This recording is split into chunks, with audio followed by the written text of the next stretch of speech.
I mostly read public domain books here on Glenn Reads Books to You, and they were written a long time ago, so they're usually racist, or sexist, or bigoted, but in there somewhere is a story, and that's why those stories are famous. Other times, I read works from independent authors, and they're delightfully not racist, but they might have adult language or adult situations, like, making sex. So that's your warning, but I'm sure you're grown up enough to handle it. Don't write to me complaining.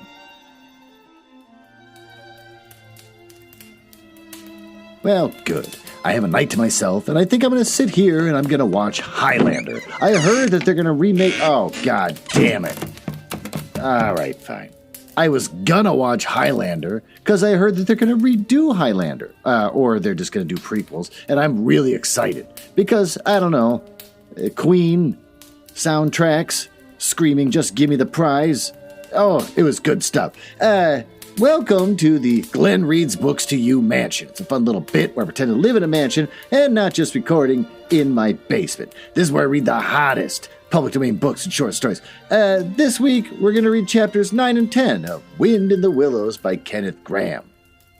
Maybe you'd like to learn a little bit more about the author? Sure you would. You seem like you like that kind of thing. Kenneth Grahame was born March 8th, 1859, and he died July 6th, 1932.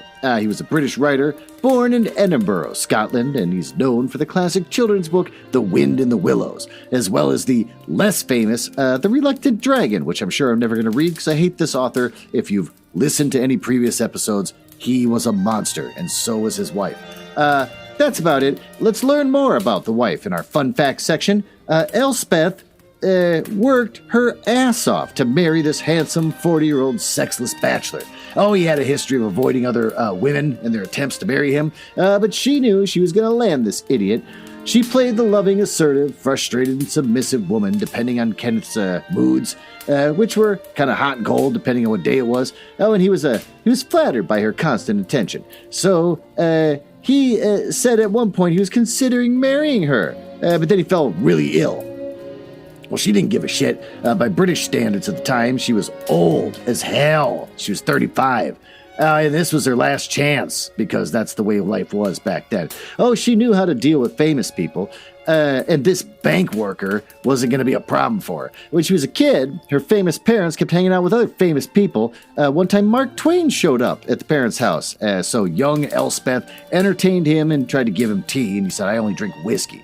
So she ran downstairs and told the butlers or whoever, fill this teapot with whiskey, and then Twain drank it like an addict.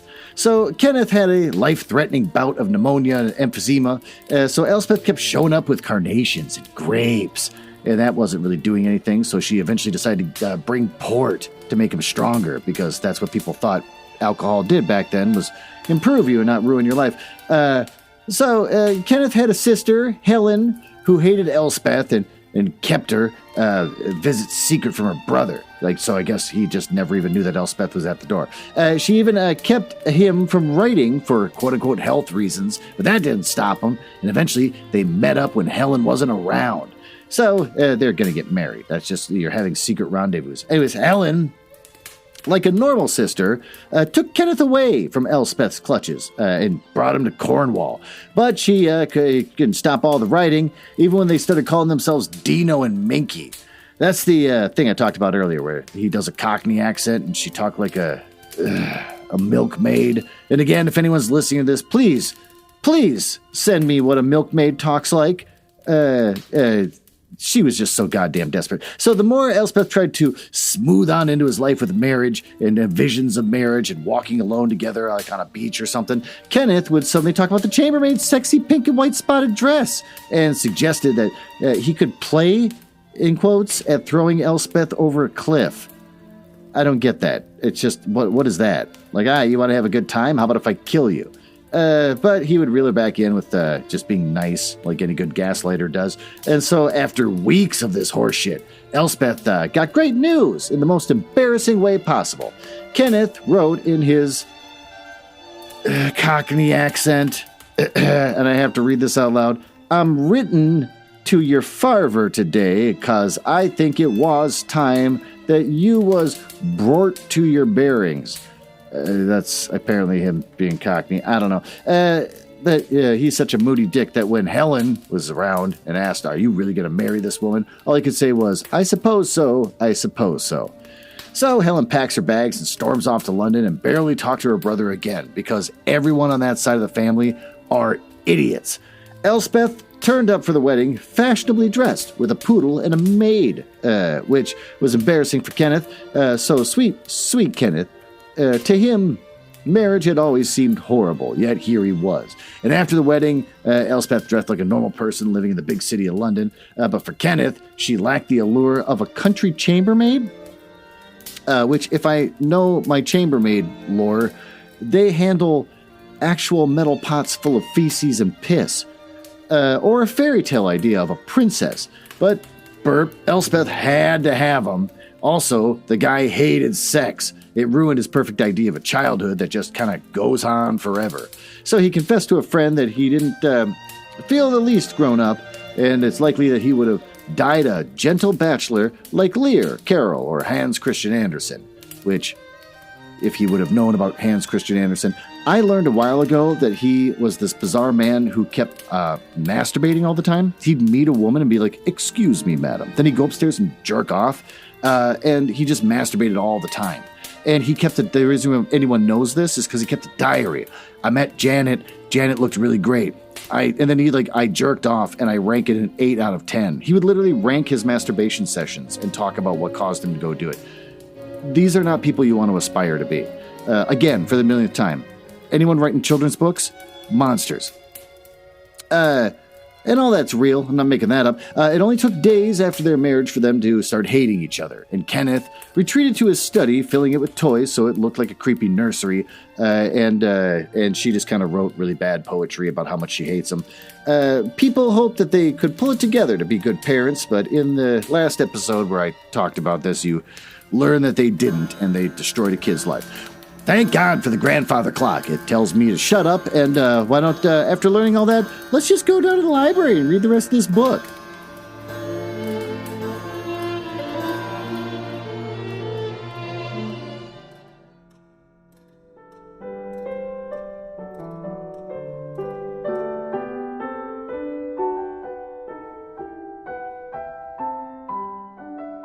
Well, there you are. Looks like you're all settled here in my house without my permission as we read Chapter 9, Wayfarers All.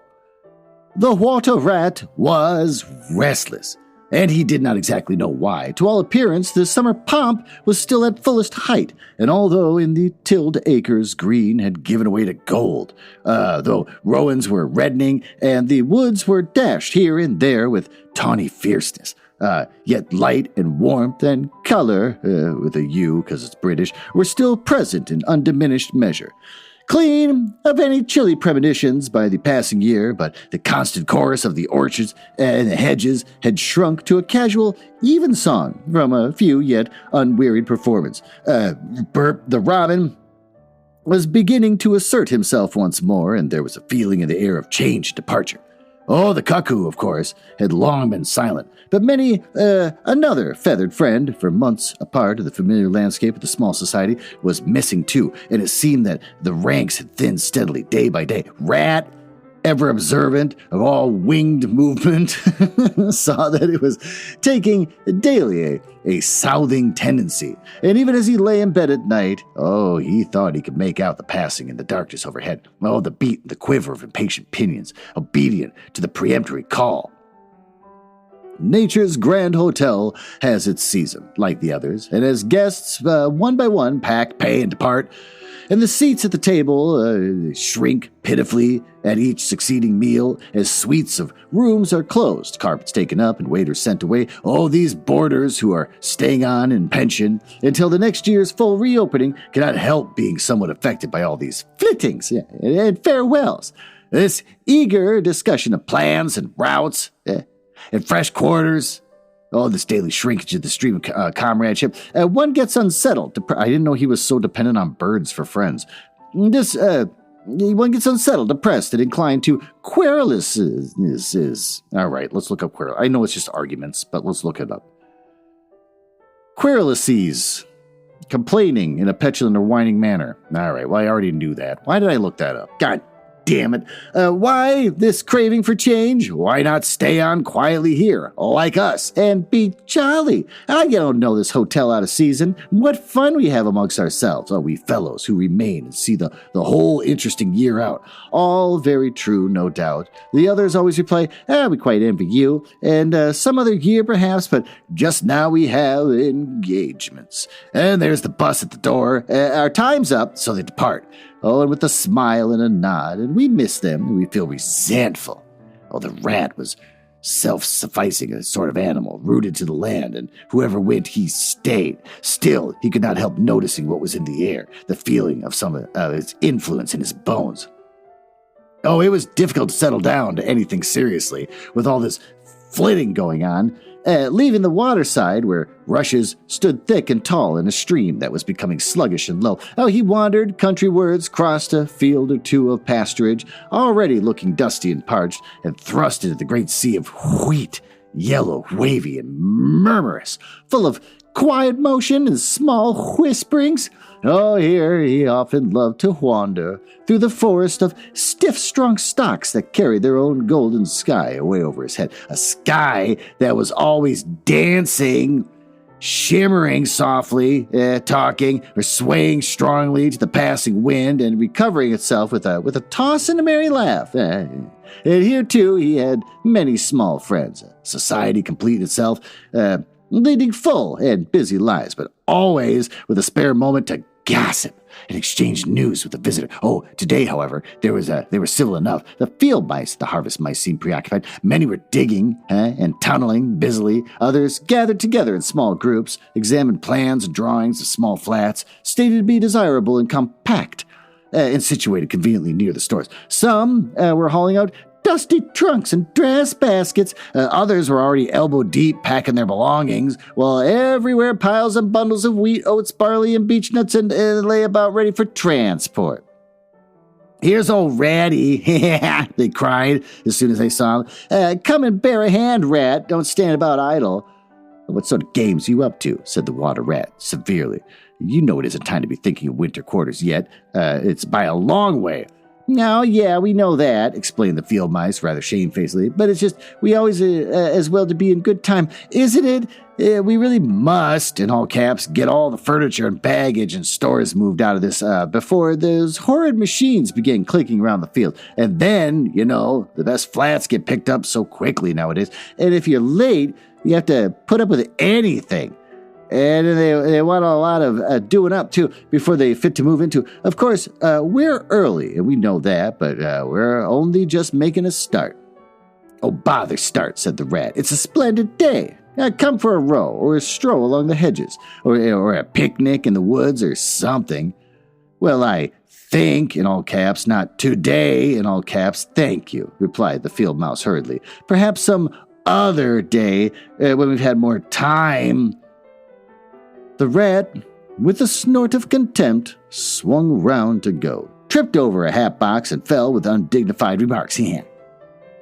"If people would be more careful," said a field mouse rather stiffly, "and look where they're going, people wouldn't hurt themselves and forget themselves.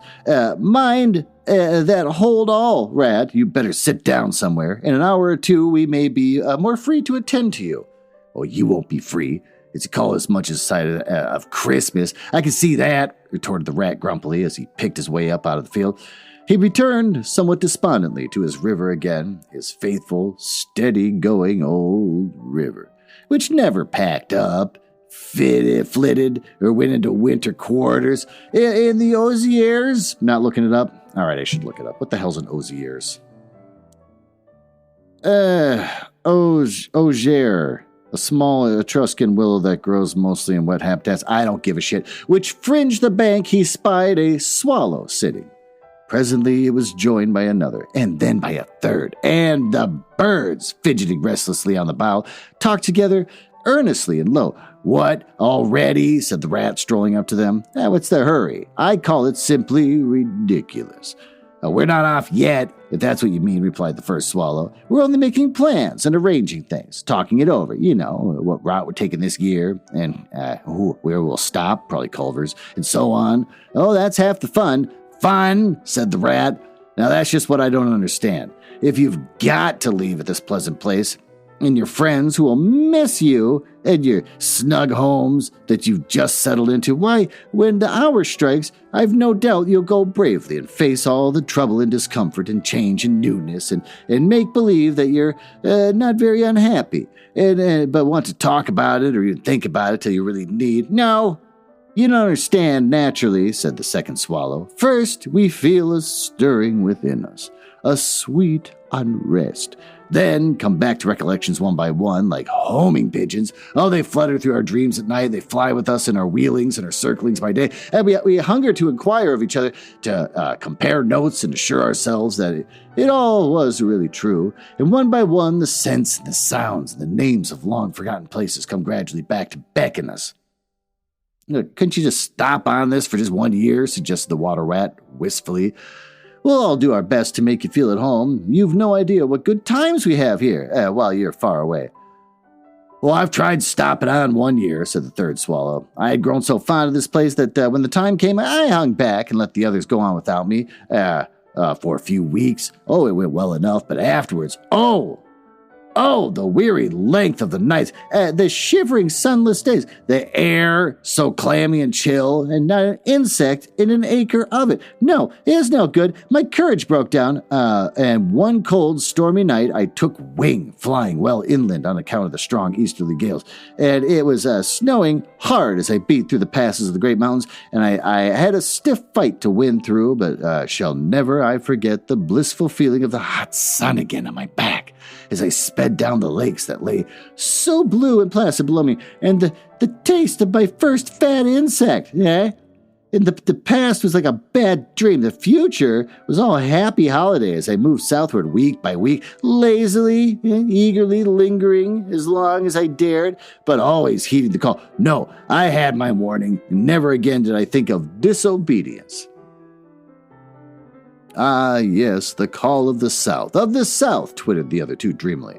Its songs, its hues, its radiant air. Oh, do you remember? And forgetting the rat, they slid into passionate reminiscence, while he listened fascinated, and his heart burned within him. In himself, too, he knew that it was vibrating at last, the chord hitherto dormant and unsuspected. The mere chatter of these southern-bound birds, their pale and second-hand reports, had yet power to awaken this wild new sensation and thrill him through and through with it.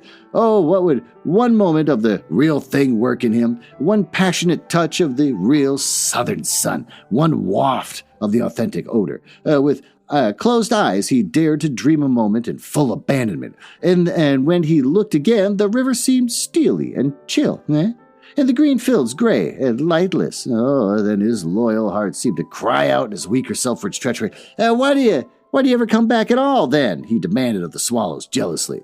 What do you find to attract you in this poor drab little country? And do you think, said the first swallow, that this other call is not to us too, in its due season, the call of lush meadow grass, wet orchards, warm and insect-haunted ponds, oh, the browning cattle of haymaking, and all the farm buildings clustering around in the horse of the perfect eaves? Do you suppose, asked the second one, that you are the only living thing that craves with a hungry longing to hear the cuckoo's note again? Everyone loves the cuckoo. In due time, said the third, we shall be homesick once more for the quiet water lilies swaying on the surface of an English stream. But today, all that seems pale and thin and very far away, so now our blood dances to other music. And they fell to twittering among themselves once more. This time, their intoxicating babble was of violet seas, tawny sands, and lizard-hunted walls. Restlessly, the rat wandered off once more, climbed the slope that rose gently from the north bank of the river, and lay looking out toward the great ring of downs that barred his vision further southward. His simple horizon hitherto, his mountains of the moon, his limit behind which lay nothing he cared to see or know. Today, to him, gazing south with a newborn need stirring in his heart, the clear sky over their long, low outline, seemed to pulsate with promise. Today, the unseen was everything.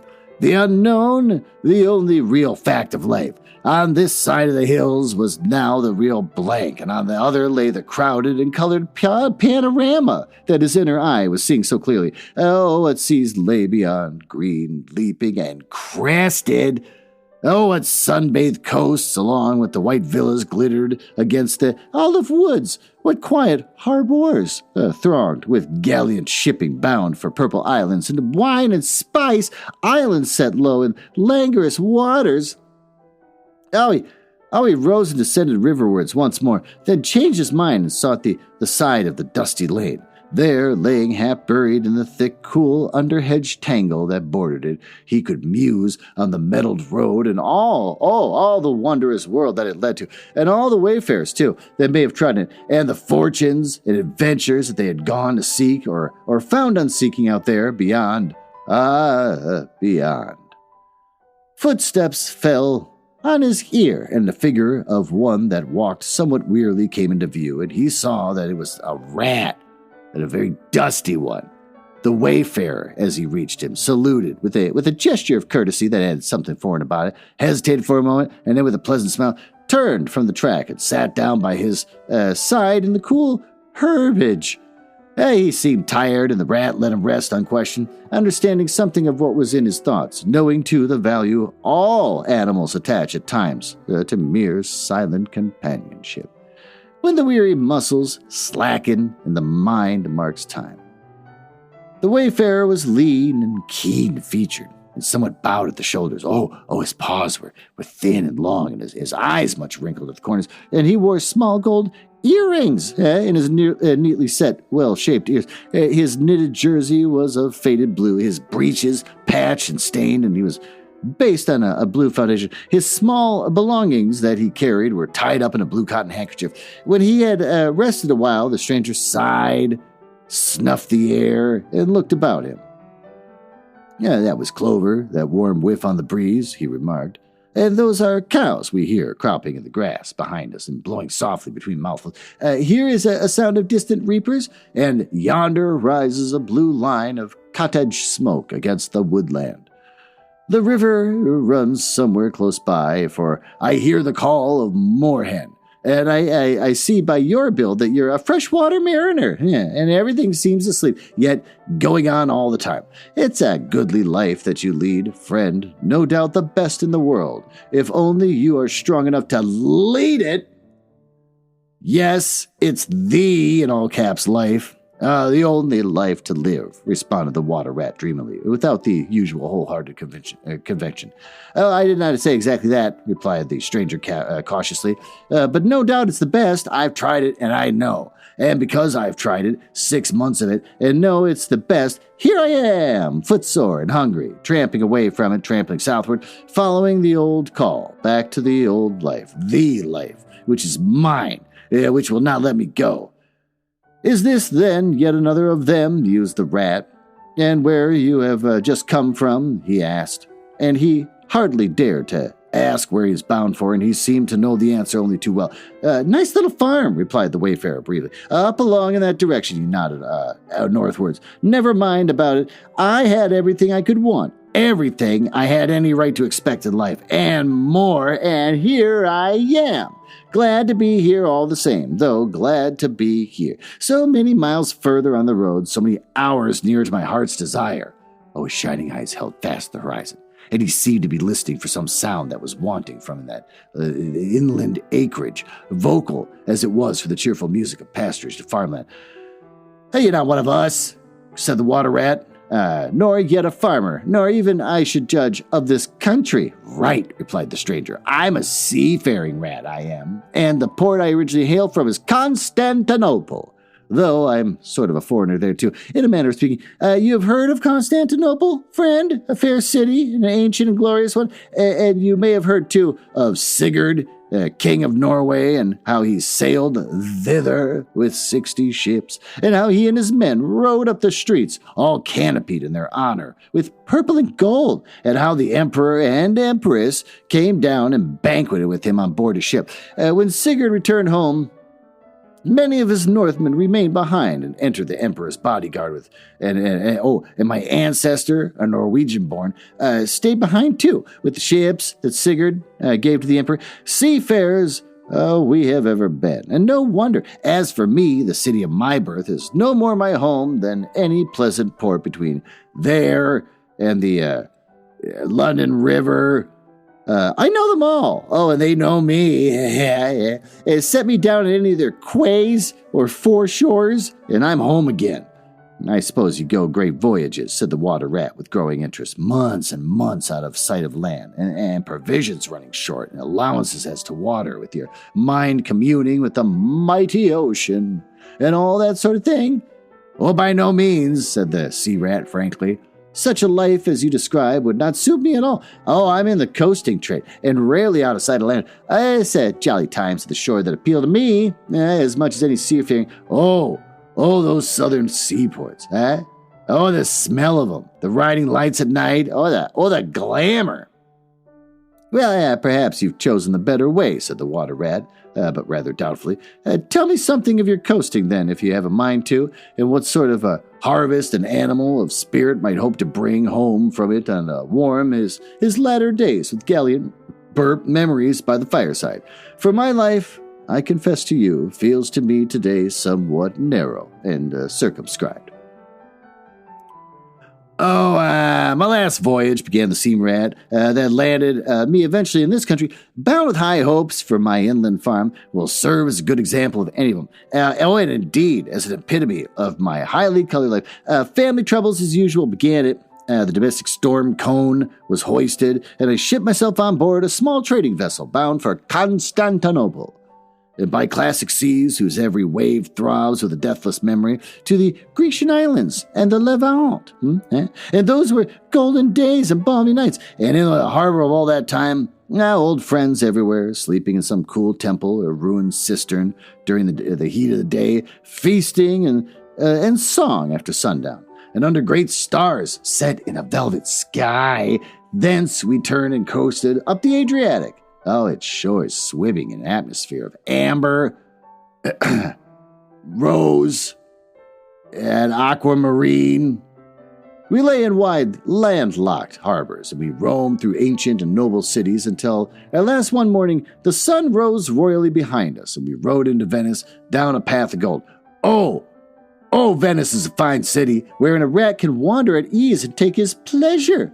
Or, when weary of wandering, can sit at the edge of the Grand Canal at night, feasting with his friends. And when the air is full of music and the sky is full of stars and the lights flash and shimmer on the polished steel prows of the swaying gondolas, packed so that you could walk across the canal on them from side to side. And then the food. Oh, do you like shellfish? Well, we won't linger over that now. He was silent for a time, and the water rat, silent too, and enthralled, floated on dream canals and heard a phantom song pealing high between the vaporous, gray wave-lapped walls. Southwards we sailed again at last, continued the sea rat, coasting down the Italian shore, till finally we made Palermo. And there I quitted for a long, happy spell on shore. Oh, I never stick too long to one ship. One gets narrow-minded and prejudiced. Really, you become racist if you stick on a ship too long. Besides, Sicily is one of my happy hunting grounds, and I know everyone there, and their ways just suit me. I spent many jolly weeks on the island, staying with my friends up the country, and when I grew restless again, I took advantage of a ship that was trading to Sardinia and Corsica. Very glad I was to feel the fresh breeze and the sea spray in my face once more. But isn't it very hot and stuffy down in the hold, I think you call it? Asked the water rat. The seafarer looked at him with suspicion. Go for a wink. I'm an old hand, he remarked with much simplicity. The captain's cabin is good enough for me. Now it's a hard life by all accounts, murmured the rat, sunk in deep thought. For the crew it is, replied the seafarer gravely, again with a ghost of a wink. "From Corsica," he went on, "I made use of a ship that was taking wine to the mainland. Oh, we made a lasso in the evening, lay to, hauled up our wine casks, and hove them overboard. Tied one to the other by a long line, and then the crew took the boats and rowed shorewards, singing as they went, and drawing after them the long bobbing procession of casks, like a mile of porpoises. And on the sands they had horses waiting, and they dragged the casks up the steep street of the little town with the fine rush and clatter and scramble. When the glass cask was in, we went and refreshed and rested and sat late into the night drinking." I'm just thinking, so we know that humans exist in this world, and humans apparently intermingle with these rats. Do the humans give rats jobs to do if they're sea rats? Or is the rat just happen to be there, sitting on the back, and no one's freaking out that there's a whole rat on their boat as they're trying to paddle towards the shore? I don't understand the dynamic here. I wish you would have thought this out more. Maybe it's just my modern sensibilities. I've seen enough movies, what's the one movie with the rat that can cook? But everyone's going to freak out if they find out. Ratatouille. I've seen Ratatouille and a lot of stories like it. I don't understand how this... All right, let's move on. For now, I had done with islands for the time, and the ports and the ships were plentiful, and I led a lazy life among the peasants, laying and watching them work, or stretched high on the hillside with the blue Mediterranean far below me. And so, at length, by easy stages, and partly on foot, partly by sea to Marseilles, and the meeting of old shipmates, and the visiting of great ocean-bound vessels, and feasting once more. Talk a shellfish, huh? Why, sometimes I dream of shellfish and Marseille and waking up just crying. "That reminds me," said the polite water rat. "You happened to mention you were hungry, and I ought to have spoken earlier. Of course, will you stop and take your midday meal with me? My hole is close by, and there's some time past noon, and you are very welcome to whatever there is." "Now I call that kind and brotherly of you," said the sea rat. "I was indeed hungry when I sat down, and ever since I inadvertently happened to mention shellfish, my pangs have been extreme. But couldn't you fetch it along out here? I'm not too fond of going under hatches, unless I'm obliged to, and then... while we eat, I could tell you more concerning my voyage." Jesus Christ, this chapter just never ends. "A pleasant life I had.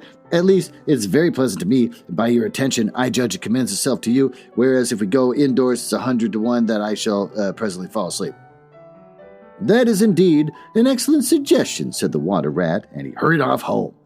There he got the luncheon basket and packed a simple meal, in which, remembering the stranger's origin and preferences, he took care to include a yard of long French bread, a sausage out of which the garlic sands, some cheese which lay down and cried, a long-necked straw-covered flask wherein a lay bottle of sunshine shed and garnered on the far southern slopes. Thus laden he returned with all speed, and blushed for pleasure at the old seaman's commendations of taste and judgment, as together they unpacked the basket and laid out the contents on the grass by the roadside. The sea rat, as soon as his hunger was somewhat assuaged, continued, thank God, the history of his latest voyage. Oh, good, I hope this never ends. Conducting his simple hearer from port to port of Spain, landing him at Lisbon and Oporto and Bordeaux, introducing him to the pleasant harbors of Cornwall and Devon, and up the channel of that final quayside there, landing after winds long contrary, storm-driven, the weather-beaten, they had caught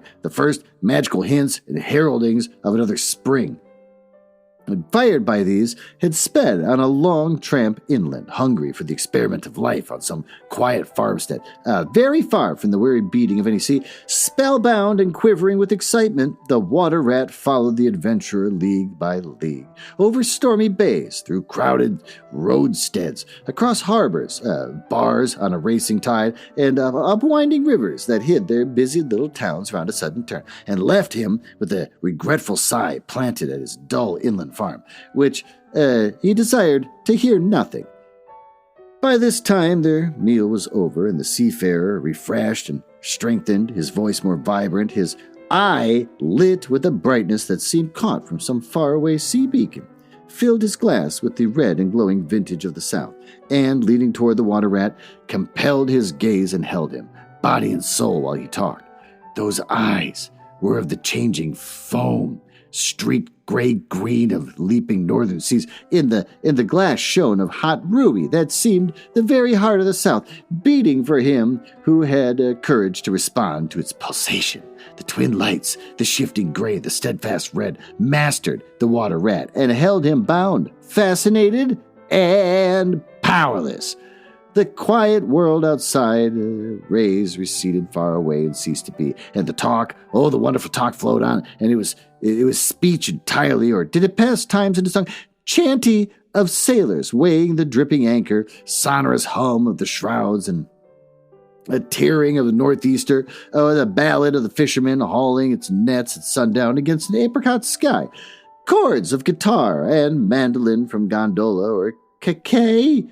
Did it change into the cry of the wind, plaintive at first, angrily shrill as it freshened, rising into a tearing whistle, sinking to a musical trickle of air from the leach of its bellying sail? All these sounds of spellbound listeners seemed to hear, and with them the hungry complaint of the gulls and the sea mews and the soft thunder of the breaking wave, the cry of the protesting shingle. Back into speech again it passed, and with beating heart he was following the adventures of a dozen seaports, the fights, the escapes, the rallies, the comradeships, the gallant undertacklings, or the searched islands for treasure, fished in still lagoons, and dozed day long on warm white sand. Of deep-sea fishings he heard tell, in a mighty silver gatherings, I wish this would stop, of the mile-long net, of sudden perils, noise breakers, of a moonless night, oh my God, it's still going, or the tall bows and the great liner taking shape overhead through the fog, and the merry homecoming, and the headland rounded, and the harbor opening out, and the groups, they seemed dimly in the quay, and the cherry rail, and the splash of the hawser, and the trudge up the little streets of the comforting with the red curtain windows.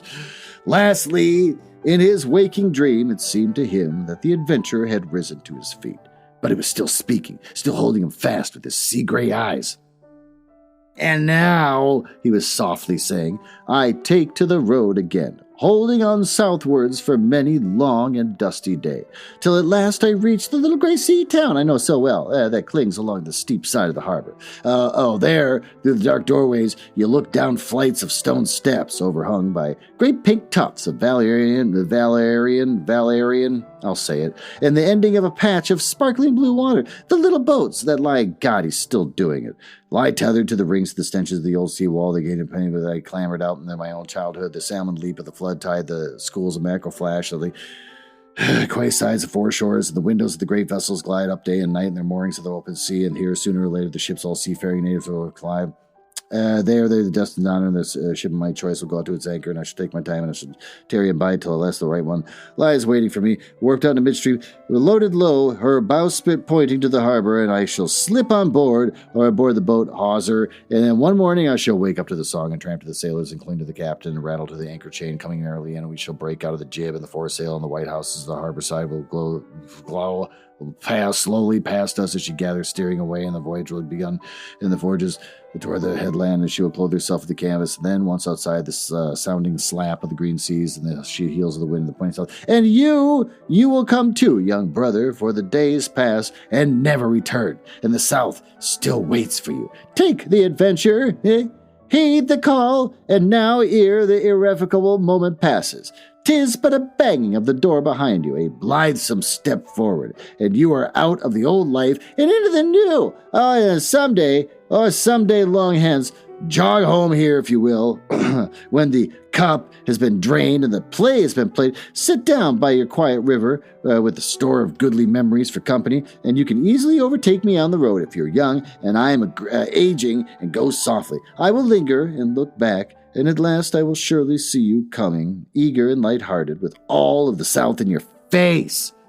The voice died away and ceased as an insect's tiny trumpet dwindles swiftly into the silence. The water rat, paralyzed and staring, but at last the distant speck on the white surface of the road.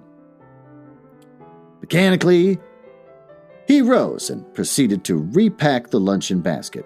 Carefully, without haste, mechanically, he returned home, gather a few small necessaries and special treasures he was fond of, and put them in a satchel, acting with slow deliberation, moving about the room like a sleepwalker, listening ever with parted lips.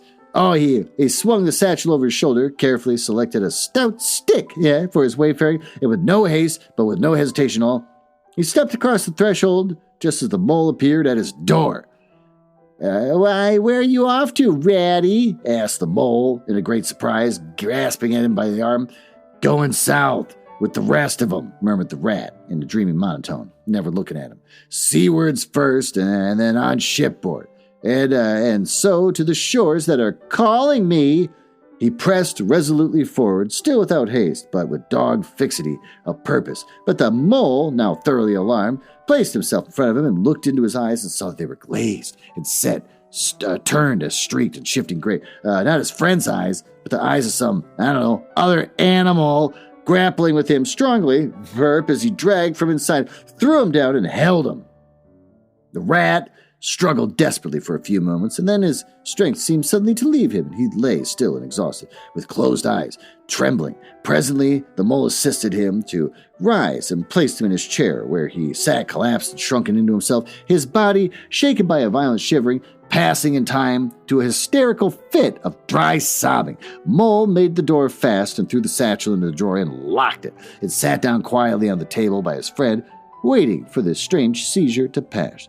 Gradually, the rat sank into a troubled doze, broken by starts and confused murmurings of things strange and wild and foreign to the unenlightened mole, and from that he passed into a deep slumber. Very anxious in mind, the mole left him for a time and busied himself with household matters, and it was getting dark when he returned to the parlor and found the rat where he'd left him, wide awake indeed, but listless, silent, and dejected. He took one hasty glance at his eyes and found them, to his great gratification, clear and dark and brown again as before, and then sat down and tried to cheer him up and help him to relate what had happened to him. Well, poor Ratty did his best, by degrees, to explain things, but how could he put into cold words what he had mostly been a suggestion? How recall, for another benefit, the haunting sea voices that had sung to him? How reproduce at second hand the magic of the seafarer's 100 reminiscences? Even to himself, now the spell was broken and the glamour gone, he found it difficult to account for what he had seemed. Some hours ago, the inevitable and the only thing. It's not surprising, then, that he failed to convey to the mole any clear idea of what he'd been through that day. To the mole, this much was plain. The fit, the attack, had passed away, and he had left him sane again, though shaken and cast down by the reaction. But he seemed to have lost all interest for the time in the things that went to make up his daily life, as well as all the pleasant forecastings of the altered days, the doings and changing season was surely bringing. Casually then, with seeming indifference, the mole, this is the longest chapter I've ever read, I hate this, turned his talk to the harvest that had been gathered in, towering rat wagons with their streaming teams, and the growing ricks, and the large moon rising over bare dotted with the sheaves, and he talked of the reddening apples around with the browning nuts, of jams and preserves, and the distilling of cordials. By easy stages, each of these he reached midwinter, its hearty joys and its snug home life, and then he became simply lyrical. By degrees, the rat began to sit up and join in. His dull eye brightened, and he lost some of his listening air. Presently, the tactful mole slipped away and returned with a pencil and a few sheets of paper, in which he placed on the table of his friend's elbow. It's quite a long time since you did any poetry, he remarked. You might as well try it this evening instead. Brooding over so much things, I've an idea that you'll feel a lot better that when you got some of this jotted down, if it's only for the rhymes. Well, the rat pushed the paper away from him wearily, but the discreet mole took occasion to leave the room, and when he peeped in again some time later, the rat was absorbed and deaf to the world, alternately scribbling and sucking at the top of his pencil. Oh, it's true that he sucked a good deal more than he scribbled, but it was joy to the mole to know that the cure had at least begun. Oh, thank God that chapter's over. Why don't you do me a personal favor? Just one friend to another. Get in that closet. There's a closet over there. I want you to go in there, and I'll be in a second. I gotta go get my guitar.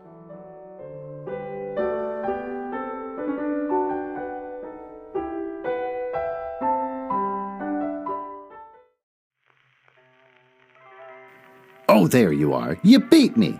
Thanks for coming to the closet. This is where I read to you the latest upcoming books from Penguin Random House. This time, as I play guitar to you sweetly, I will whisper to you softly in your ear, real nice and real close and real hushed. 14 Talks by Age 14 by Michael Eckhard. The category is parenting. The 14 essential conversations to have with your tween and early teenager to prepare them for the emotional, physical, and social challenges ahead, including scripts and advice to keep the communication going and staying connected during the critical development window. This already sounds soulless. Trying to convince a middle schooler to listen to you can be exasperating. Indeed, it can feel like the best option is not to talk, but keeping kids safe and prepared for all the times when you can't be the angel on their shoulder is about having the right conversation at the right time. From a brain growth, and emotional readiness perspective, there is no better time for this than their tween years, right up to when they enter high school. Distilling Michael Eckhard's decades of experience working with families. 14 Talks by Age 14 focuses on big, thorny topics such as friendship, that's thorny, sexuality, Lord, that's a hornet's nest I'm not getting close to, impulsivity, talk to me about that, and technology, okay, as well as unexpected conversations about creativity, hygiene, money, privilege, I wonder what direction that's going to go in, and contributing to the family. Well, that seems weird. Kids don't care about that. You're never going to win that argument. Eckhard outlines a simple, memorable, and family-tested formula for the best approach for these essentials. The brief system. B, begin peacefully. R, relate to your child. I, interview to collect information. E, echo what you're hearing. And give F, feedback. With wit and compassion, she also helps you get over the most common hurdles in talking to tweens, including what phrases invite connection and which irritate kids or scare them off. The best places, times, and situations in which to initiate talks. How to keep kids interested, open, and engaged in conversation. How to exit these chats in a way that keeps kids wanting more. This all sounds so gaslighty. Like a Rosetta Stone for your tween's confounding language. Oh yeah, they say stuff like, dope.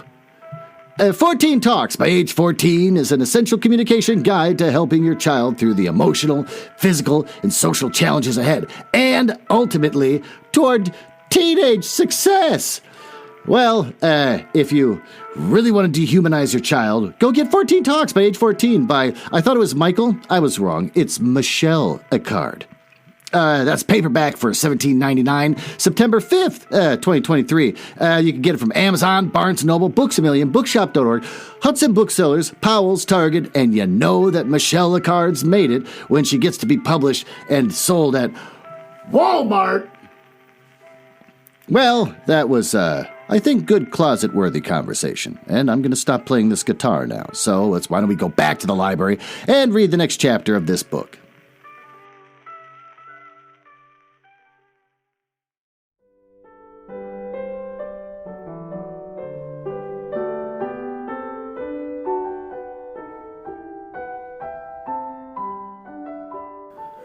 Well, there, now y'all settled. Chapter 10, The Further Adventures of Toad. Oh, god damn it.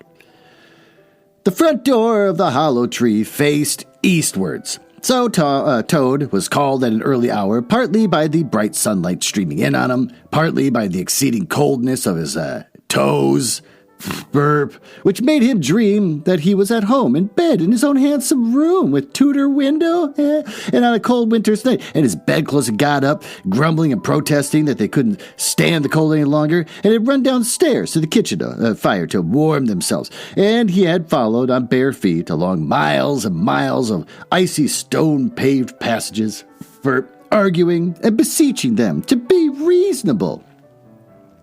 Oh, he'd probably have been aroused much earlier had he not slept for some weeks on straw over stone flags and almost forgotten the friendly feeling of thick blankets pulled well up around the chin.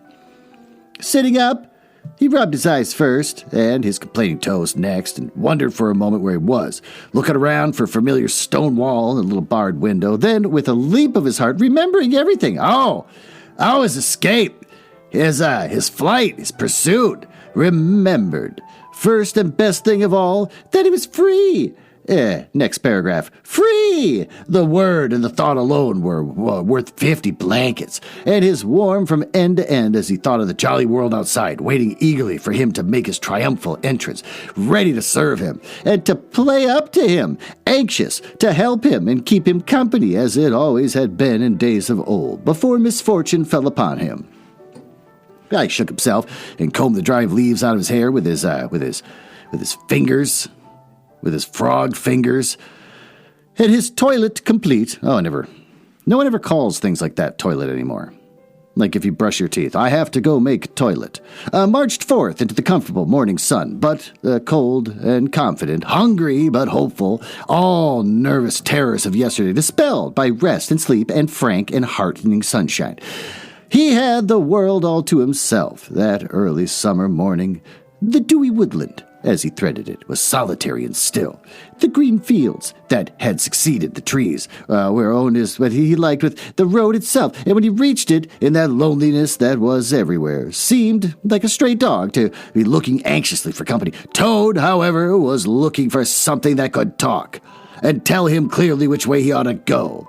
That was all very well when you have a light heart and a clear conscience and money in your pocket, but nobody scouring the country for you to drag you off to prison again, to follow where the road beckons and points, not caring whither. The practical Toad cared very much indeed, and he could have kicked the road for its helpless silence when every minute of importance to him. So he's made this character that's so selfish and petulant that he's getting angry at the road for not helping him more. This guy did not like his son. The reserved rustic road was presently joined by a shy little brother in the shape of a canal, which took his hand and ambled along side by side in perfect confidence, but with the same tongue-tied, uncommunicative attitude towards strangers. Bother them, said the Toad to himself. But anyhow, one thing's clear. They must both be coming from somewhere. Oh, good, he's using basic logic. And going to somewhere. Yep, there it is. And you can't get over that. Toad, my boy. So he marched on patiently by the water's edge. Round a bend in the canal came a plodding, solitary horse, stooping forward as if in anxious thought. From rope traces attached to his collar stretched a long line, taut but dipping with his stride, the further part of it dripping pearly drops. Toad let the horses pass and stood waiting for what the fates were sending him. With a pleasant swirl of quiet water at its blunt bow, the barge slid up alongside of him, its gaily painted gunwale level with the towing path, its sole occupant a big stout woman wearing linen sunbonnet, one brawny arm, Jesus, just be nice for Christ's sake, laid along the tiller. A nice morning, ma'am, she remarked to Toad as she drew up level with him. I dare say it is, ma'am, responded Toad politely as he walked along the towpath abreast of her. I dare say it is a nice morning to them that is not in sore trouble like I am. Here's my married daughter. She sends off to me post-haste to come to her at once, so off I comes, not knowing what may be happening or what's going to happen, but fearing the worst, as you will understand, ma'am, if you're a mother too, and I've left my business to look after itself, and I'm in the washing and laundry line, you must know, ma'am, and I've left my young children to look after themselves, and more mischievous and troublesome set of young imps doesn't exist, ma'am, and I've lost all my money, lost my way, and as for what may be happening to my married daughter, why, I don't like to think of it, ma'am. Where might your married daughter be living, ma'am? Asked the barge woman. She lives near the river, ma'am, replied the Toad, close to a fine house called Toad Hall, that's somewhere hereabouts in these parts. Perhaps you may have heard of it? Toad Hall? I'm going that way myself, replied the barge woman. The canal joins the river some miles further on, a little above Toad Hall, and then it's an easy walk. You can come along the barge with me, and I'll give you a lift. She steered the barge close to the bank, and Toad, with many humble and grateful acknowledgments, stepped lightly on board and sat down with great satisfaction. Toad's luck again, thought he. I always come out on top. I should say stuff like that to myself more often. Glenn did it again, is what I can say when I get the perfect box of Triscuits. So you're in the washing business, ma'am, said the barge woman politely. as they glided along, and a very good business, too, I dare say, if I'm not making too free in saying so. Well, finest business in the whole country, said Toad airily. All the gentry come to me. Wouldn't go anywhere else if they were paid. They know me so well. You see, I understand my work thoroughly, and I attend to it all myself. Washing, ironing, clear starching, making up gents' fine shirts for evening wear. Everything's done under my own eye. But surely you don't do all that work yourself, ma'am, asked the barge woman respectfully. Oh, I have girls, said the Toad lightly. 20 girls, or thereabouts, always at work. Burp. But you know what girls in all caps are, ma'am? Nasty little hussies. That's what I call them. Oh, my God. So do I, said the barge woman with great heartiness. But I dare say you set yours to rights, the little idle trollops. Jesus. You're very fond of washing? Oh, I love it, said Toad. I simply dote on it. Never so happy as when I got both arms in the wash tub. But then it comes easy to me. No trouble at all. A real pleasure, I assure you, ma'am.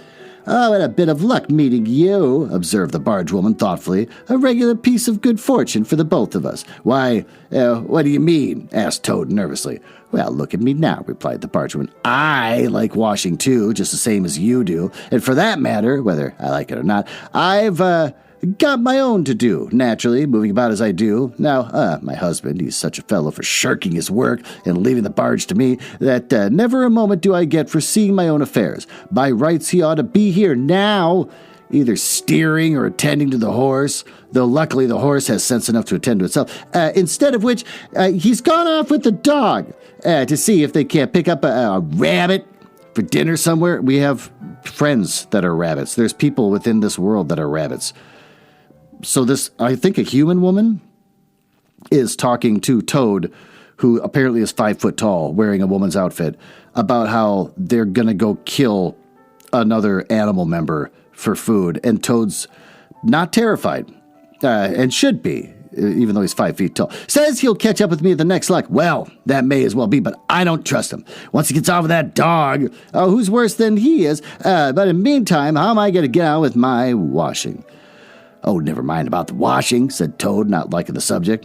Try and fix your mind on that rabbit. Nice, fat, young rabbit. I'll get bound. Any onions? Oh, my God, he wants to eat another animal. Oh, my Lord. I can't fix my mind on anything but my washing, said the barge woman. And I wonder, you can be talking of rabbits with such joyful prospect before you. There is a heap of things of mine that you'll find in the corner of the cabin, if you'll just take out one or two of the most necessary sort. I won't venture to describe them to a lady like you, but you'll recognize them at a glance. Talk about bras. And then put them through the wash tub as we go along. Why, it'll be a pleasure to you, as you rightly say, and a real help to me. And you'll find a tub handy, and soap, and kettle on the stove, and a bucket to haul up water from the canal with. Then I shall know you're enjoying yourself, and just instead of just sitting idle here, looking at the scenery and yawning your head off. Here, you let me steer, said Toad, now thoroughly frightened. And then you can get on with the washing your own way. I might spoil your things, and I do not like them as you like, and I'm more used to a gentleman's things myself. It's my special line. Let you steer, replied the barge woman, laughing. No, it takes some practice to steer a barge properly. Besides, it's dull work, and I want you to be happy. No, you shall do the washing you're so fond of, and I'll stick to the steering that I understand. Don't try to deprive me of my pleasure of giving you a treat. Toad was fairly cornered. He looked for escape this way and that and saw that he was too far from the bank for a flying leap and sullenly resigned himself to his fate. If it comes to that, he thought in desperation, I suppose any fool can wash. He fetched tub, soap, and other necessaries from the cabin, selected a few garments at random, tried to recollect what he had seen in casual glances through the laundry windows, and set to. A long half hour passed. Every minute of it saw Toad getting crossier and crossier. Just crosser. I was trying to make it sound fancier than it was. Nothing that could do to the things seemed to please them or do them good. He tried coaxing. He tried slapping. Tried punching. They smiled back at him out of the tub, unconverted, happy at their original sin. Once, twice, he looked nervously over his shoulder at the barge woman, but she appeared to be gazing out in front of her, absorbed in her steering. His back ached badly, and he noticed with dismay that his paws Do frogs have paws? We're beginning to get all crinkly. Can they? Because frogs are always in the water all the time. Now Toad was very proud of his paws. He muttered under his breath words that should never pass the lips of either washerwoman or toads, and lost the soap for the 50th time. A burst of laughter made him straighten himself up and look around. The barge woman was leaning back and laughing unrestrainedly. Oh, till the tears ran down her cheeks. I've been watching you the whole time, she gasped, and I thought you might be a humbug all along from the conceited way that you talk. Pretty washerwomen you are. Never watched so much of a dish clout in all your life, I'll lay. Oh, Toad's temper, which had been simmering viciously for some time now, fairly boiled over, and he lost all control of himself. You, common, low, in all caps, fat barge woman, he shouted. Don't you dare talk to your betters like that. Washerwoman, indeed. I will have you know that I am Toad, a very well-known, respected, and distinguished Toad, and I may be under a bit of a cloud at present, but I will not be laughed at by a barge woman. The woman moved nearer to him and peered under his bonnet clearly and closely. Oh, you are, she cried. Well, I never. Horrid, nasty little crawly Toad. My nice, clean barge, too. But she's not shocked that this Toad has to be 5 feet tall. Or higher, I don't know. Now that this thing that I will not have.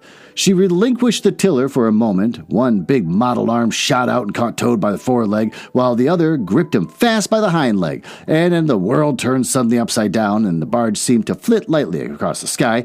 The wind whistled in his ears, and Toad found himself flying through the air, revolving rapidly as he went. The water, when he eventually reached it with a loud splash, proved quite cold enough for his taste, though its chill was not sufficient to quell his proud spirit, or slake the heat. Oh, it's slake. I'm going to look up the word slake. I'm just slowing down the show. Slake, quench or satisfy one thirst. All right, fine. Why did I bother wasting time? The heat of the furious temper. He rose to the surface, spluttering, and when he had wiped the duckweed out of his eyes, the first thing he saw was a fat barge woman looking back at him over the stern of the retreating barge and laughing. Oh, and he vowed, as he coughed and choked, to be even with her. He struck out for the shore, but the cotton-grown gown greatly impeded his efforts, and when at length he touched land, he found it hard to climb up the steep bank unassisted. Oh, he had to take a minute or two's rest to recover his breath, then, gathering his wet skirts well over his arms, he started to run after the barge as fast as his legs would carry him, and wild with indignation, thirsting for revenge. The barge woman was still laughing when she drew up level with her. Put yourself through the mango, washerwoman, she called out, and iron your face and crimp it, and you'll pass for a decent-looking Toad. Oh, Toad never paused to reply. Solid revenge was what he wanted, not cheap, windy verbal triumphs. Oh, though he had a thing or two in his mind that he would have liked to say, he saw what he wanted ahead of him. Running swiftly on, he overtook the horse, unfastened the tow rope, and cast off, jumping lightly on the horse's back and urged it to gallop by kicking it vigorously in its sides. He steered for the open country. Again, this Toad has to be like 5 to 6 feet tall. He steered for the open country, abandoning the towpath and swinging his steed down a rutty lane. Once he looked back and saw that the barge had run aground on the other side of the canal, and the barge woman was gesticulating wildly and shouting, "Stop, stop, stop!" And I heard that song before, said Toad, laughing as he continued to spur his steed onward in its wild career. The barge horse was not capable of any sustained effort, and its gallop soon subsided into a trot, and its trot into an easy walk, but Toad was quite contented with this, knowing that he, at any rate, was moving, and the barge was not. Oh, he had quite recovered his temper, now that he had done something that he thought really clever, and he was satisfied to jog along quietly in the sun, steering his horse along byways and bridle paths, trying to forget how very long it was since he had a square meal, till the canal had been left very far behind him.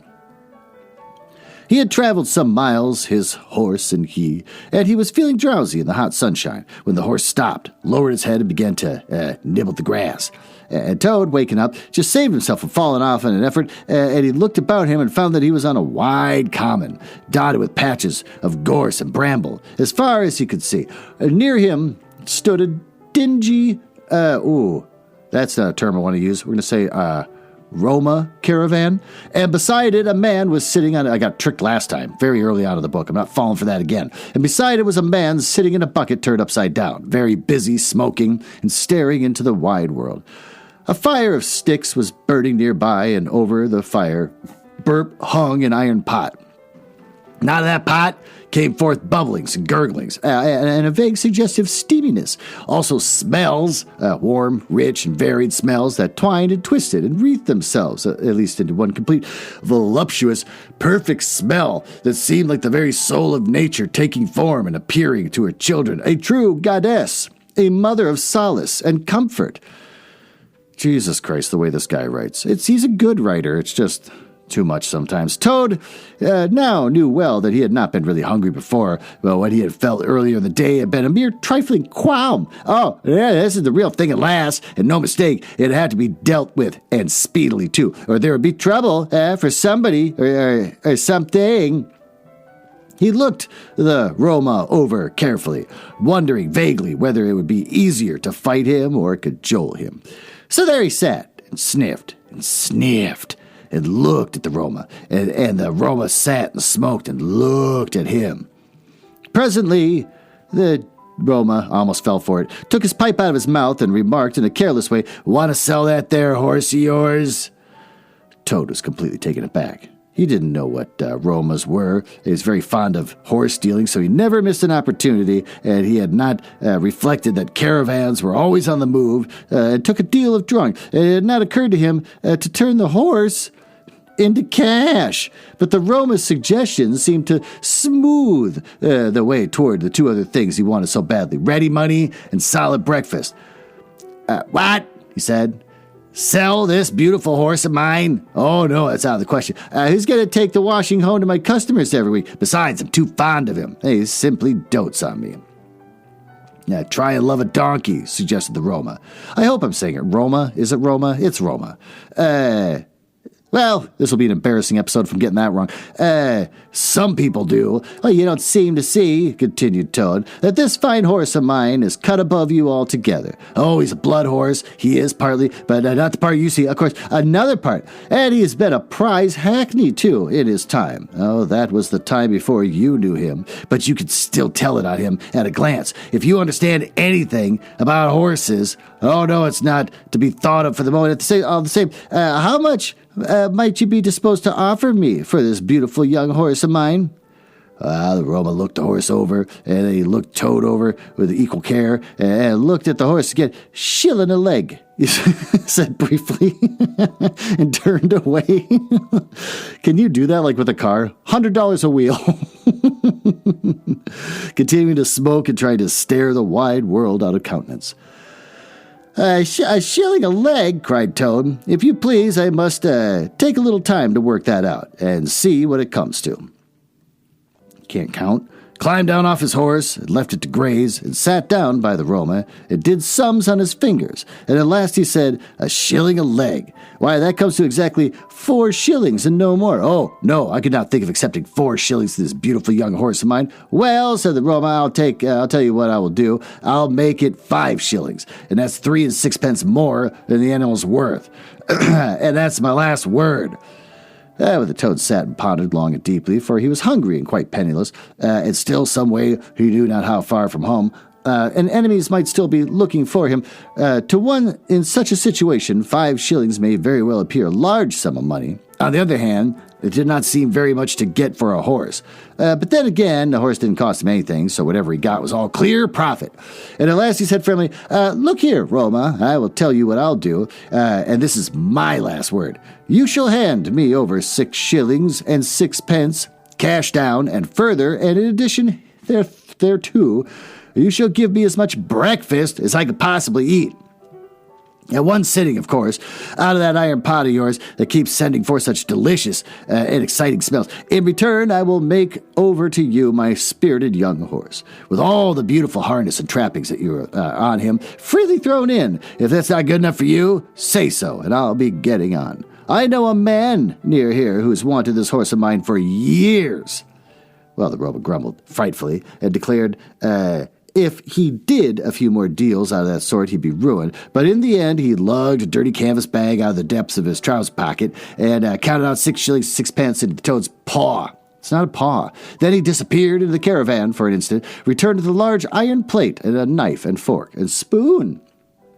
He tilted up the pot, and a glorious stream of hot, rich stew gurgled onto the plate. It was, indeed, the most beautiful stew in the world, being made of partridges and pheasants and chickens and hares and rabbits and piffins. It's cut in half. I'm not going to look it up. And guinea fowls and 1 or 2 other things. Toad took the plate in his lap, almost crying, and stuffed and stuffed and stuffed, and kept asking for more. Oh, and the Roman never grudged at him. Oh, he thought he'd never eaten such a good breakfast in all his life. He's literally eating the bodies of what Rat was just like friends with birds earlier. Why do you got to leave? Why don't you stick around town? I'm going to miss you guys. You make me feel bad that I'm stuck here. But here, he's like, I'm literally eating people that I would associate with. When Toad had taken as much stew on board as he thought he could possibly hold, got up and said goodbye to the Roma and took an affectionate farewell to the horse. And the Roma, who knew the riverside well, gave him directions on which way to go. He set forth on his travels again in the best possible spirits.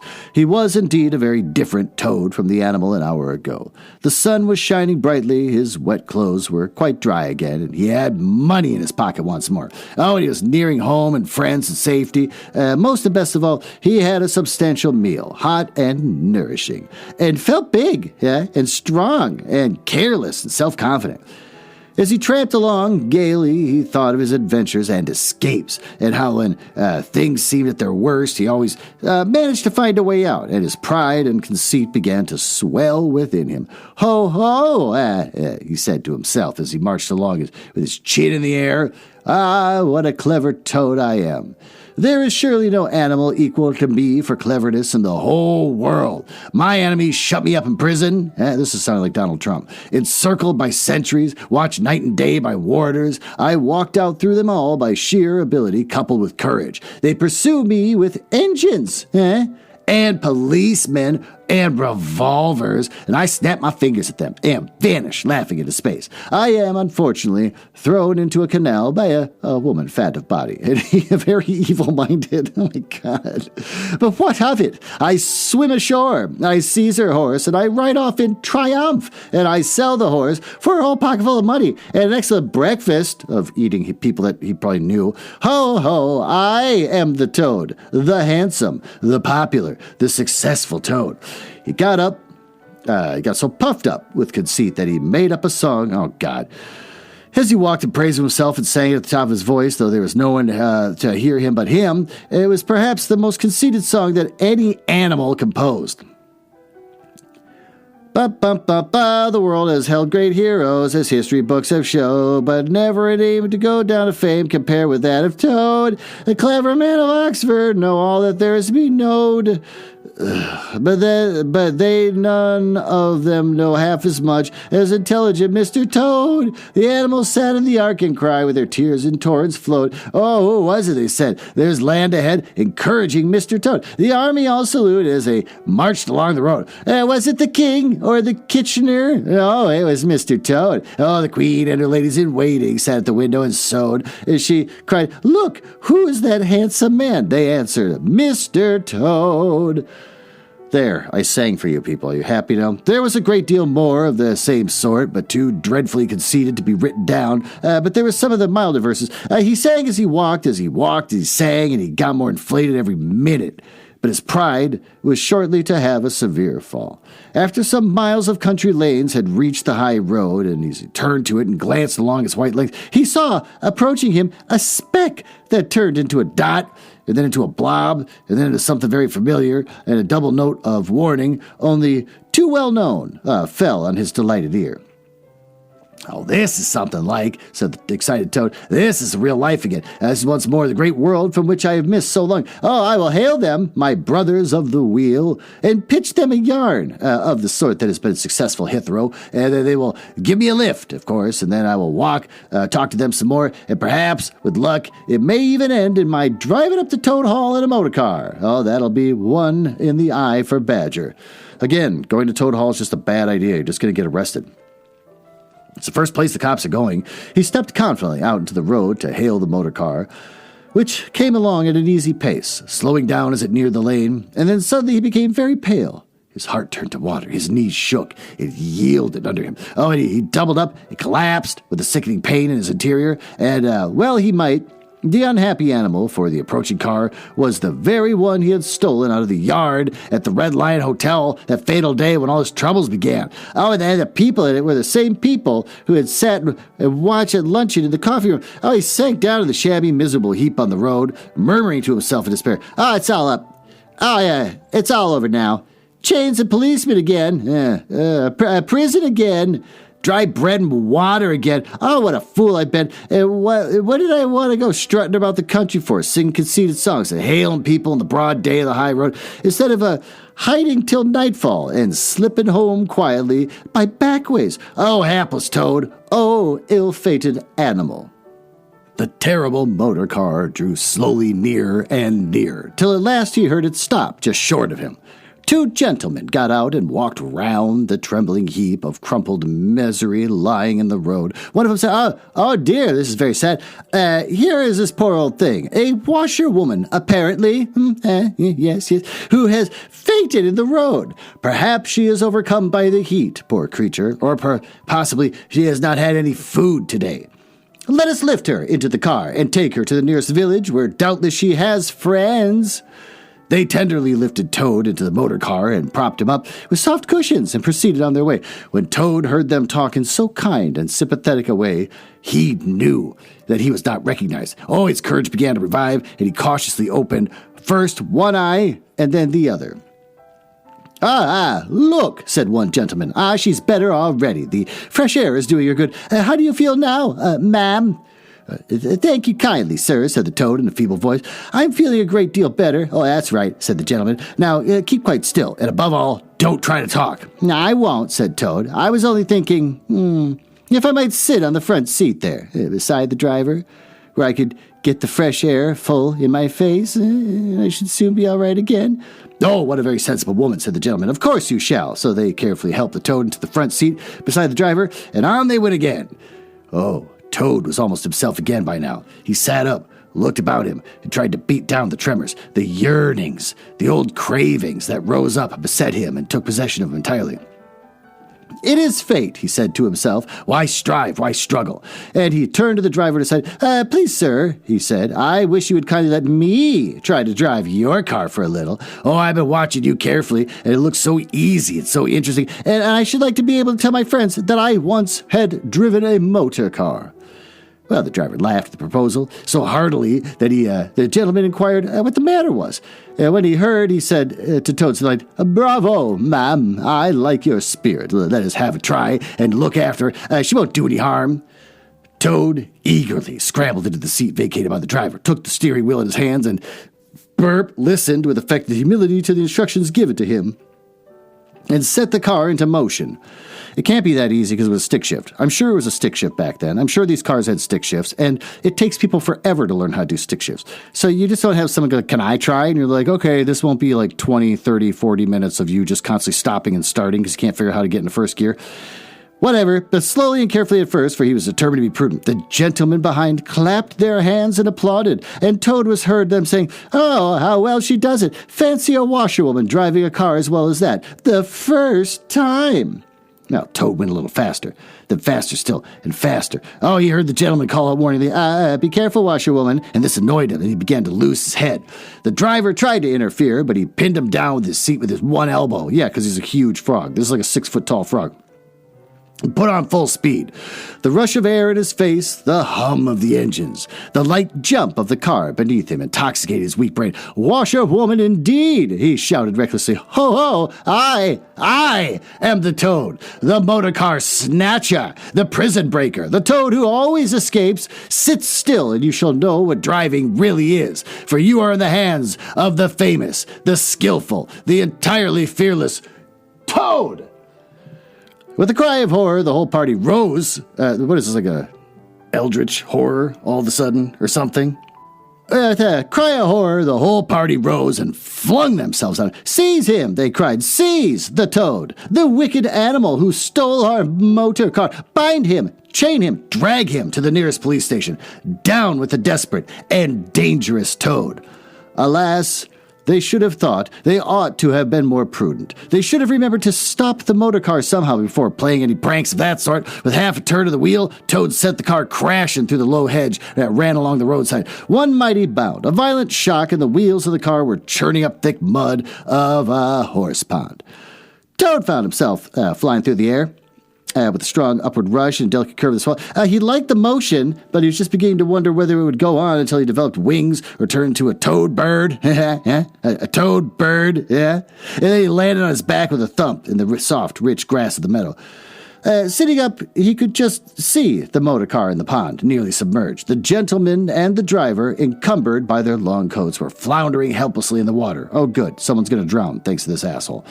He picked himself up rapidly and set off running across the country as hard as he could, scrambling through hedges, jumping through ditches, bounding across fields, till he was breathless and weary and had to settle down into an easy walk. When he had recovered his breath somewhat, he was able to think calmly and then began to giggle. From the giggling, he took to laughing, and he laughed till he had to sit down under a hedge. Ho, ho, he cried in ecstasies of self-admiration. Toad again. Toad, as usual, comes out on top. Who was it that got himself in the lift? Who managed to get on the front seat for the sake of fresh air? Who persuaded them into letting him see that he could drive? Who landed them all in a horse pond? Who escaped, flying gaily and unscathed through the air, leaving the narrow-minded, grudging, timid excursionists in the mud where they should rightly be? Why, Toad, of course. Clever Toad, great Toad, good Toad. This is like I'm just reading about Donald Trump right now. Then he burst into his song again and chanted, oh, God damn it, with uplifted voice. The motor car went poop, poop, poop as it raced along the road. Who was it who steered into a pond? Ingenious Mr. Toad. Oh, how clever I am. How clever, clever, very clever. And then a big long M dash. A slight noise in the distance behind him made him turn his head and look. Oh, horror. Oh, misery. Oh, despair. About 2 fields off, a chauffeur in his leather gaiters and 2 large rural policemen were visible, running toward him as hard as they could go. Poor Toad sprang to his feet and pelted away again, his heart in his mouth. Oh, my, he gasped as he panted along. Oh, what an ass I am. What a conceited and heedless ass. Swaggering again, shouting and singing my songs again, sitting still and gassing again. Oh, sitting still and gassing again. Oh, my, oh, my, oh, my. He glanced back and he saw with his dismay that they were gaining on him. He ran desperately but kept looking back, and he saw that they still gained steadily. Oh, he did his best. But he was a fat animal, and his legs were short, and they still gained. Oh, he could hear them close behind him now, ceasing to heed where he's going. He struggled on blindly and wildly, looking back over his shoulder, now triumphant enemy, and then suddenly the earth failed under his feet, and he gasped for air, and splash! He found himself head over ears in deep water, rapid water, water that bore him along with a force that he could not contend with, and he knew that in his blind panic he had run straight into the river. He rose to the surface and tried to grasp the reeds at the rushes that grew along the water's edge close under the bank, but the stream was so strong that it tore them out of his hands. Oh my, gasped poor Toad, if I ever steal a motor car again, if I ever sing another conceited song, then down he went, and he came up breathless and spluttering. Presently he saw that he was approaching a big dark hole in the bank just above his head, and as the stream bore him past, he reached up with a paw, it's not a paw, and caught hold of his edge and held on. Then slowly and with difficulty he drew himself up out of the water till at last he was able to rest his elbows on the edge of the hole. There he remained for some minutes, puffing and panting, for he was quite exhausted.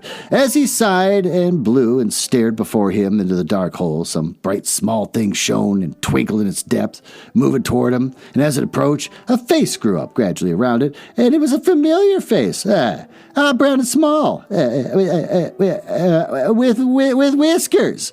Oh, grave and round, with neat ears and silky hair. It was the water rat. Oh, well, thank God that chapter's done. This has been the longest recording on Earth. Why don't we go down to the smoking room where we can gestate what we've read?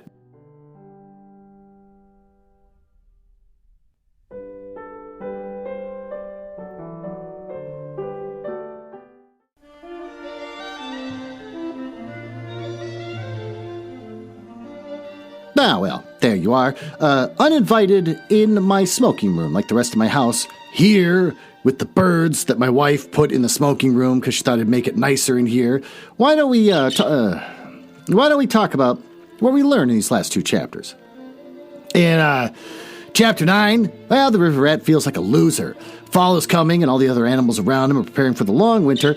He resents them, especially the birds that can leave on a big adventure to the south every year.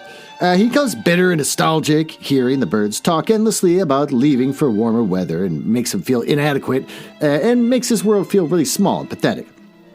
He doesn't care what they do is instinctual or spiritual. He just hates how it reflects on his own shortcomings, which I get, because when I was in high school, I was too poor to go anywhere and felt like a loser, stuck back at home. Well, all my friends kept taking off to, like, Europe or, like, Florida, and they came back bragging about all their trips, especially their trips to dumb places like Europe or Florida. And then he meets the ocean rat, sometimes also known as boat rat, and he tells stories of that kind that put the river rat into a trance, where he's obsessed with going out to the sea. So Mole sees this and more or less has to kind of deprogram him and be around him while he convalesces. Chapter 10, it's another Toad Turd Fest. He's angry that the woods suck, though it's offering him free food and a place to hide, and he doesn't want it because those things are something that anyone could get, and he's only happy when he's receiving some sort of special treatment that's just for him. And then he gets mad that he's not receiving special treatment from having the road tell him where to go. And when he does get special treatment from the nice, boat woman offering to take him where he wants to go on a barge, he just brags about he's the most important washerwoman to ever existed, instead of just playing the part of a simple washerwoman, because he's always got to be the best. He's always got to lie. That's where I'm getting the Trump thing from. And then when she laughs at him for sucking at cleaning clothes, he throws a fit. He gets kicked off the barge. Then he steals her horse, stranding her. Then he sells her horse to some guy and is too dumb to know that he's getting ripped off because it isn't a good deal more than his 4 fingers. It's just stupid. I hate Toad, and I hate that the author based this character on his own son, for God's sake. Coming away from this would probably be the second and, third time that we've had a theme of some kind of addiction or obsession that a character needs to be pulled out of, with the water rat becoming obsessed with the sea until Mole snaps him out of it by more or less kind of restraining him. And the last time, Toad got locked into a room over his addiction with cars, and he just does it all over again. He gets the cars in his system and he can't help it. So, from what I've learned about the author, I imagine this all stems from his father's struggle with alcoholism after his mom died, and I guess that kind of played a large role in this. So that's interesting, but not interesting enough to keep me talking because I had to turn off the air conditioning here in my mansion so that you wouldn't hear it when I'm recording. It's hot as hell in here, so I'm gonna go, and you need to get the hell out of my house so I can turn on the air conditioning. Then I can just sit around and read more about the upcoming Highlander movies.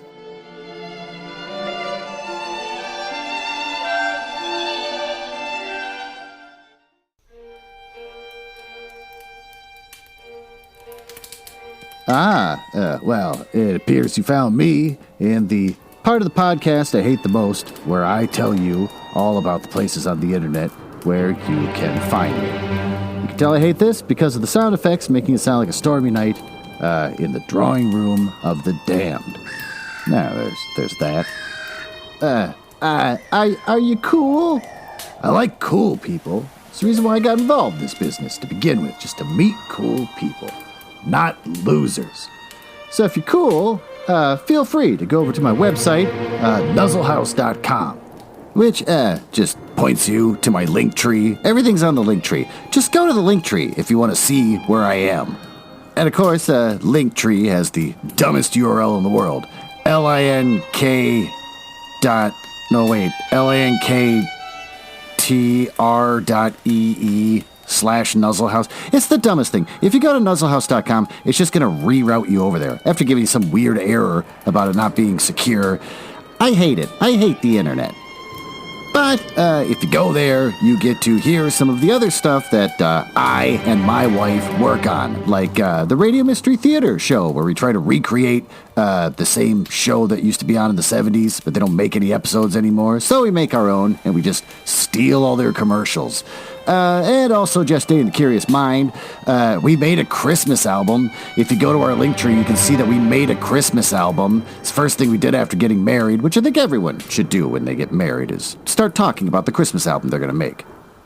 And we're working on a new show where we give relationship advice by reading paranormal smut. And since I think you might be cool, you can always just email me directly.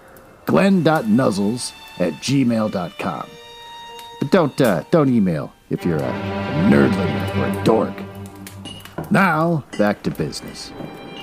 Can't believe I drank all of them already. There's got to be one left.